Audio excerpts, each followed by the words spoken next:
Hello and welcome to In Conversation, where we take our guests through a journey. We look at their personal and professional life and we kind of dig in a bit, and really this one is a very, very special program. And the person we have as our very special guest is none other than the great artist, singer, songwriter, performer, Sona Jobateh. Sona, welcome to the program. Thank you very much. Nice to be here also.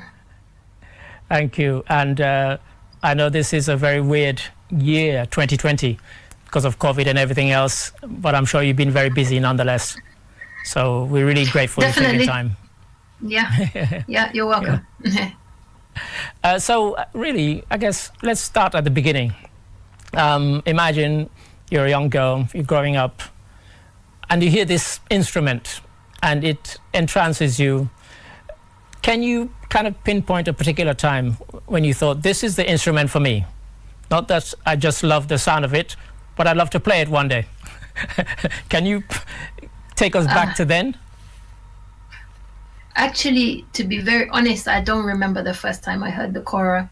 I think like most people who are fortunate to be, you know, in a musical family and not least family from such a strong tradition, it's very hard to remember like the first time you heard it, because it's something that is integrated into your childhood. So but I do remember the time that I decided that this is the instrument that I want to choose to continue with into my adulthood. That I do remember, yes. Sure. And that's one of the things I wanted to pick up on, because I have a confession to make here. In 2009, there was a award show in London called Score for Africa. And you were introduced. And I grew up in a Madinka family in Sierra Leone. And I saw you walk out, and I thought, she's going to play the kora. Now, I'm like 100 years old. I'd never seen a woman play the kora. But when you took to the stage, you silenced everybody. Now, did you get a lot of that reaction where people thought, oh, you know, she's... And then what they heard was not a woman playing the kora, but a brilliant kora player. I mean, is that the reaction you used to get? Well, I mean, it's strange for me because it took a long time for me to feel very comfortable with the kora on the stage, especially in the context of Africa. So I really started to play more by myself as a player in Europe, and that gave, you know, some kind of neutrality to it, because people just don't know what it is anyway. So it's just an instrument they've never seen before. So you do get a kind of a more of a neutral platform. The pressure for me was really in the Gambia, where of course it is much more unusual. The family is very well known, and so there's pressure in good ways as well, because of course you have so much to live up to, because you're part of a family line where practically everyone is amazing at what they do. So there is a lot more pressure in the context of Gambia and the family and so on. And I say that really was the time and the period that I felt that pressure more. Sure. But from the family itself, was there encouragement? Was there support towards the fact that you wanted to play this instrument? I never really disclosed my ambition, I would say, as necessary a kora player, except with my dad. He's the only one that I, you know, knew that this was something that I was really serious about. And from his side, he always, you know, he said very early on, from when I approached him and said, you know, this is what I want to do and I want to learn from you. You know, his attitude and his approach was that, you know, I'm his child. I'm not his daughter or his son. I'm just his child. So for that matter, he wants to teach what he knows. So for that, that's really what gave me the real confidence that, you know, I can do this. If I work hard, if I study hard, I have a chance. Sure, sure. Now, I think this is a perfect time to kind of take a musical break. So I wonder if you could just suggest a video that we might watch, and then when we come back, we'll continue the conversation. So what would be a video that you love for our viewers to see? One of yours. One of the videos I like the most is actually the Gambia video, although of course I love the official music video, which I put a lot of energy and time into, but actually one of my favorite representation of that song is actually the live performance in Hurt Me and in the Netherlands, because we just had it's such a magical moment when you have Gambians in the audience when you're abroad, and that energy and that pride they feel is something that I can't even put words on. And so this is for that reason, this is really one of my favorite videos.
Okay, great.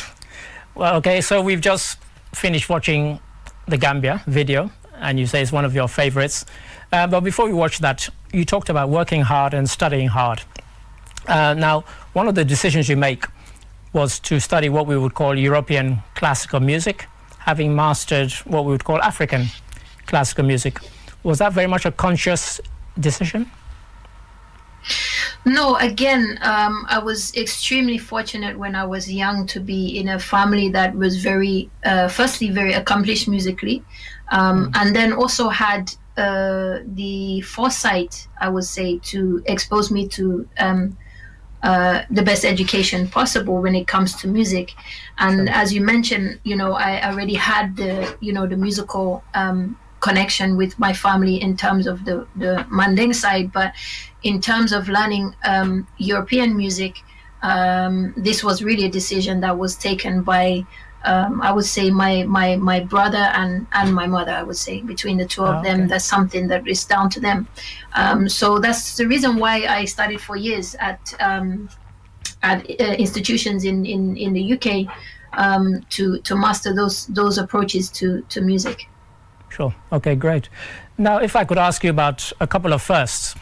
The first time you stepped out in front of an audience to play the kora, and also the first time you went into a recording studio to record.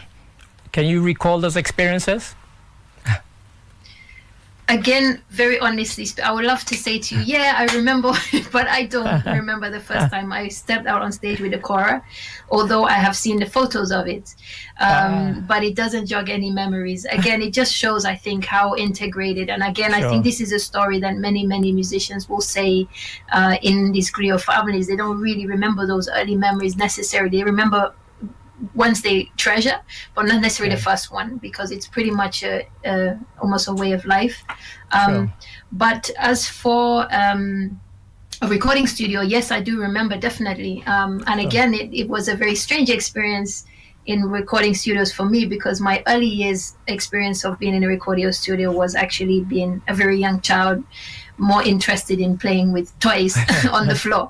So, but there was a lot of education that takes place in those experiences, because although you might not be actively recording yourself, you are internalizing a lot of the processes and the the environment of being in a studio and what it really takes to actually produce music.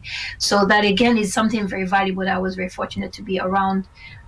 But for my first recording that I made for myself was when I was 15, and I remember that very well. Okay, cool. Was that the acoustic soul one, or was that before that? That was before that. As I mentioned, it was when I was much younger. It was kind of just trying out my own expression of music, whatever that was. I wasn't quite sure even at the time, but it was the first time I really had a chance to work in a professional studio and also to work with professional musicians on my own music. Cool. So again, a perfect time to ask you to choose a second video that you would like the audience to see. I have to introduce the official video for the Gambia, even though you've seen it already. I can't not introduce that video, because that's obviously the only official music video that I've actually done.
Great. So we've just watched the official video for Gambia. And now that one really shows the rich diversity of Gambian culture. And I guess having chosen it, you must have been proud with the final result of that, surely. Very proud. It was a huge challenge for me actually going into that video, because it's what I was trying to achieve, which I saw as quite a difficult challenge, was to create a video that equally expresses the beauty and the vibrancy and the culture of a country that a lot of people don't know. Sure. At the same time expressing something very familiar to those people who do belong to the country. So it was trying to get a balance of those two, which I was trying to achieve. Okay, great. Thanks. Now, something which I bought the soundtrack, Motherland, and that was quite different because you were asked to actually provide a soundtrack for a film. Was this something that you approached with trepidation, or did you embrace it? It's something I embrace as a challenge, a new experience, and something that I really was excited about, because as we mentioned earlier, I spent many years studying European classical music, and in 2 years of the time that I was in those institutions, I actually majored in composition. So this was my first chance to apply my studies as a composer educated in Western classical music to music that is more personal to me, which is not obviously European classical music, but it draws on different aspects and different things that I've been exposed to throughout my life. So there was a really exciting challenge for me as well to work for the first time, taking the starting point from visuals instead of musical ideas. So that was a totally different experience for me, but it's something that I really enjoyed. Yeah, and I think it's one of those rare instances where the soundtrack has ended up having a much longer life than the film that it was meant to support. I mean, people still play songs from the soundtrack and they love it. Yeah. And, yes, it does. Yeah, and I think that's it does, Mm-hmm. and I think that again it gives a good example of the power of music and its longevity, especially if it can try to capture certain types of emotions or feelings. I think that's the power of music that we see. Sure. Now that leads me beautifully onto my next question: the power of music. As I mentioned, kind of before we came on, that I've seen you 5 times in concert, and one of the things that you've demonstrated is that power of music. You get audiences that don't understand a single word of the language singing along to particular songs. Now, in this kind of COVID-affected 2020, not being able to interact with your audience must have been quite difficult. How have you coped with that, and how have you gotten around it? Yeah, it's been extremely difficult. We have had a number of shows since the lockdowns, and it is very strange experiences being so far away from the audiences. Obviously the audience is socially distanced from each other as well, so there is a lot of that human disconnect, although I'm appreciative that there was something rather than nothing. But at the same time, I have been very reluctant to go into what a lot of people are trying to put concerts together online. I've personally been reluctant because it's so far away from what I'm usually trying to do, which is to unite people, not to separate them. So it is something that I've deliberately held off, which is why I've in some ways gone missing to a large part publicly since the lockdown. But I've also actually, the positive side is I have been using this lockdown as a final ultimate push to get the new album out. So I've been able to obviously have the time and the focus to work on it, which I have not been able to do up until this point. Well, I'm glad you mentioned the album. Everybody I spoke to in the office were like, when's the next album coming out? Yeah. So let me ask that question directly. Is there a release date? Yeah. There isn't any release date, but it's definitely going to be the first half of next year. It's in pretty much the final stages. Like I said, this lockdown has been giving me that time that I really needed to finalize it. So it is definitely in the final stages, and it will be out next year, because I, above everyone else, want this off my head. It's starting to bear down on me so much, and it's been under my shoulders for so long. So I'll be so happy to get it out, definitely. Okay, great. Now, one of the things that many people sort of know about you if they see you in concert is quite a broad musical palette. Seeing you play the guitar. And I think earlier this year, or towards the end of this year, you actually put on your Facebook page that you've now been endorsed by a particular guitar maker.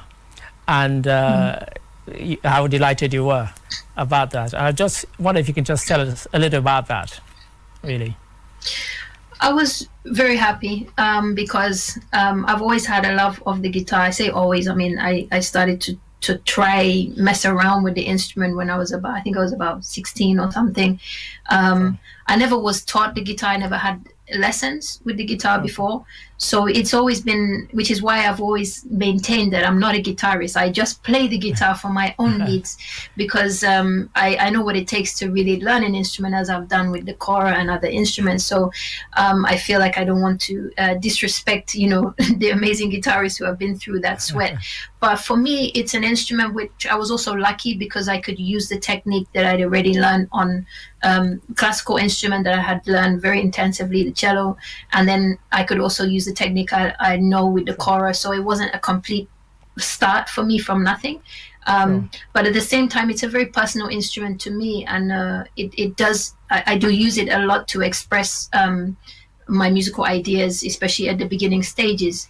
So and definitely I remember the first time I played a Takamine guitar was in Germany, and it was simply because the airline had lost my guitar. It showed up the next day, but the thing was I didn't have my guitar for the show, and the organizers managed to get hold of the guitar for me and rent a really good quality one. And that's the first time I really played the Takamine, and it blew me away on the stage. I just could not believe the sound of this instrument. So my love of Takamine guitars started then. So I could never envisage, you know, in the future, one day this company would now be endorsing me as one of their artists. Yeah. Excellent. And time for another musical interlude. And I just wondered if you could like to introduce another video that you like the viewers to see. I guess a good segue is the introduction of the guitar and the fact that I love playing the guitar. So I will go for Gainako, which is a song that I play on the guitar, and it's again a performance from the Netherlands. Thank you. All right, now we're going to a song which is for the Fula people, Gainako, and it's a song which is in dedication to all the Fula people in West Africa, and in particular to the Fulas in the Gambia, because that was the reason why I wrote the song. In particular, one musician called Julde Kamara, who is a Gambian musician, Fula musician, who plays a traditional instrument that belongs to the Fula people, which is called Nyanyero, the witi, it's like a violin. This song is about the culture, is just giving thanks to the Fula for being a beautiful people, culture and everything. Gainako.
Gambia.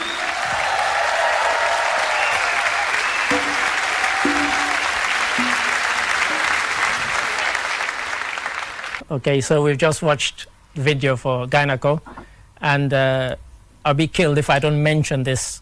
There's an 8-year-old girl who lives in Dubai, and honestly, she has to hear your music every day. Her grandmother told me. She's a huge fan. Oh, bless her.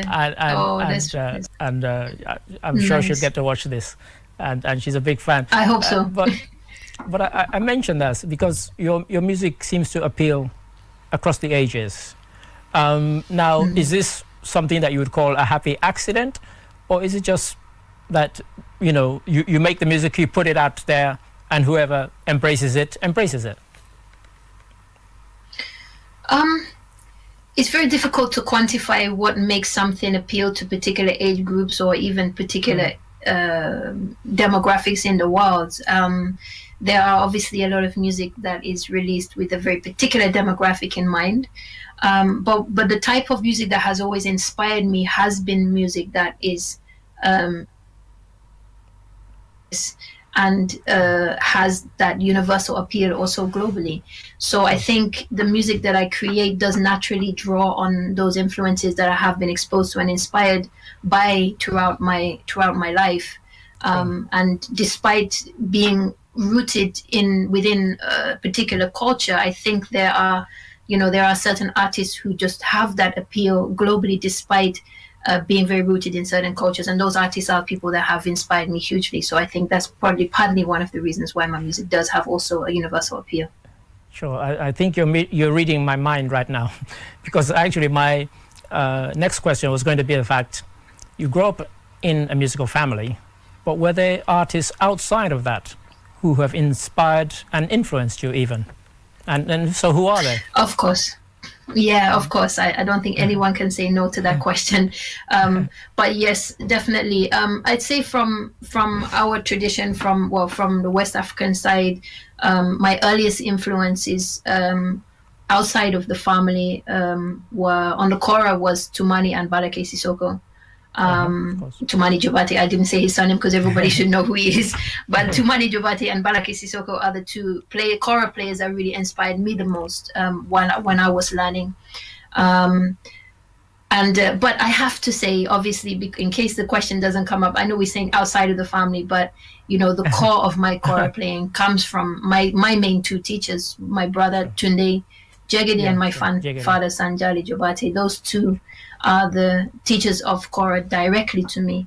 But of course they're within the family. But outside of kora, artists like Habib Koité, hugely inspirational through my early teenage years. I was a huge fan of his. Again, amazing to see how life journey can end you up, where I end up on stage with him.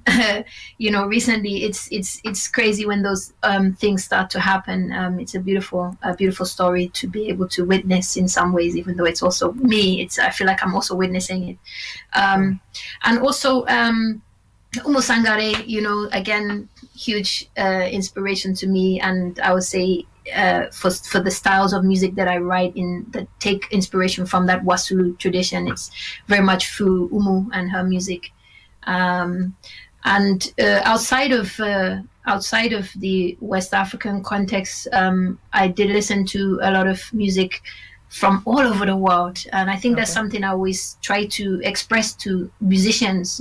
Try not to box your learning experience. It doesn't matter that you are a kora player playing traditional songs. You still should listen as broadly as possible, because we are all aspiring to be musicians, not just players, but also musicians. And there's something that is very rounded about that. And taking inspiration from different traditions and different artists and different countries around the world is so invaluable, because it gives you your own identity, something very unique. And for me, music from India, music from Ireland, obviously Western classical music. I listened to a lot of that. I wrote a lot of classical music as well. So the list would be quite long if I had to really be specific. Sure. Okay, thanks for that. And amongst all of those, I'm glad you mentioned Habib. I saw him at the Barbican, his first ever concert in the UK, and totally fell in love with his music and have bought everything he's ever done since. Brilliant musician. That's it. Yeah, icon. So, yeah, and yeah, Salif Keita. How could I forget? Of course. Yeah. Of course. Indeed. But thanks for that. But going forward, there's something that I know you're very passionate about, and that's the academy. And when people hear Sona Jobateh, they think, oh, it's going to be a music academy. But of course it's not. It's much more than that. And I just wondered if you could just explain. I've been on the website, and we will put the address afterwards so people can. This is a really ambitious project, and I just wondered if you could just tell what it's all about.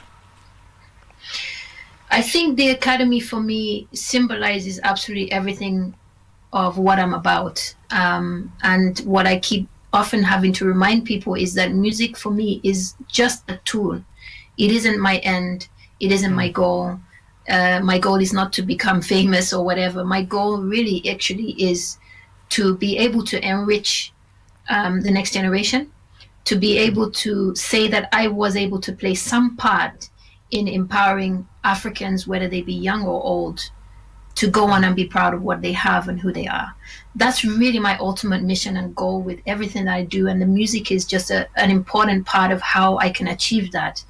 And the Academy brings everything, I think, into one place. It's an umbrella for everything for me to actually achieve those goals.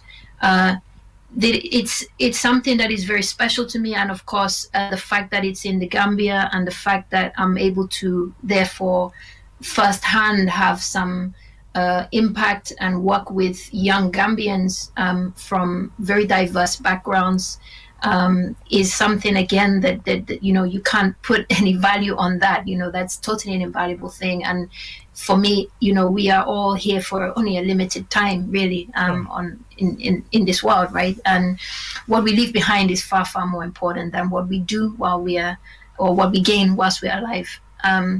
So I'm always having that in my mind and in my heart. And so what I want to know is that there is enough youngsters that we are able to impact in a positive way to go and continue the changes that we want to see. But we do need to make sure that we address education. We do need to make sure that we start exposing young children to an education system that embraces who they are and actually their place in the world in the current time as an African. And that's something that I'm not seeing, not just Gambia, I'm talking continentally. I mean, throughout the continent of Africa, and I've had the privilege of traveling so much abroad and of course in within Africa. And it's a consistent pattern that I've seen where the education marginalizes our traditions, it marginalizes the identity of the people who are actually in those schools.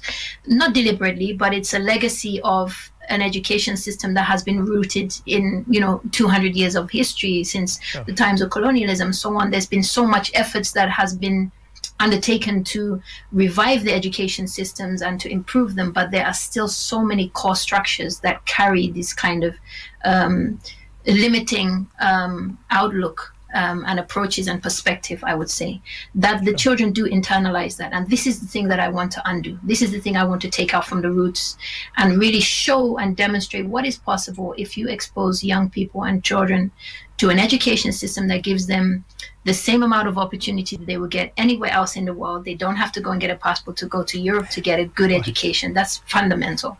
We need to be able to demonstrate we can do that within our own countries. So it is an ambitious project, but for me, it's overdue. It's well overdue. This should have been done 100 years ago, but processes have to take time. And for me, it's about time that we started to see these kinds of institutions taking place in our continent.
Thank you. And as I said, Sona, a really ambitious project.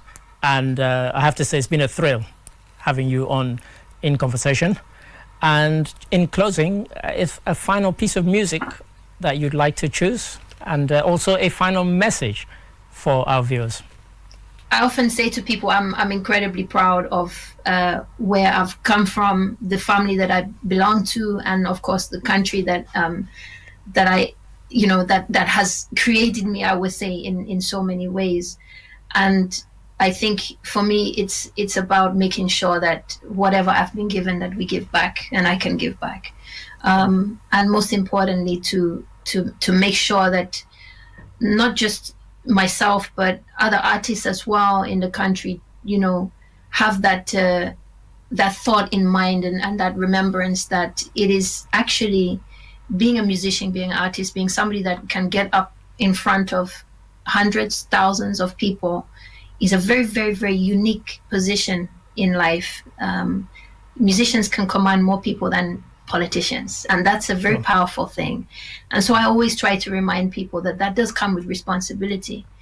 Make sure that that's something that is harnessed for good and for constructive progress wherever you're from. It's something that you can use to give back and bring positivity to people. So this is something that I really want to see, and as a message that I hope a lot of aspiring young artists will think about. What is it that I want to give? Not who do I want to be, but what I want to give. That's really fundamental. Wonderful. And I have to say, huge thank you, Sona, for taking the time to speak to us here at QTV for our series In Conversation. It's been a thrill, been a big, big thrill for me. I'm a big fan. And honestly, just want to say all the best and love that positive message that you ended on. And once again, thank you so much for taking time to speak to us. Thank you. Thank you. Thank you.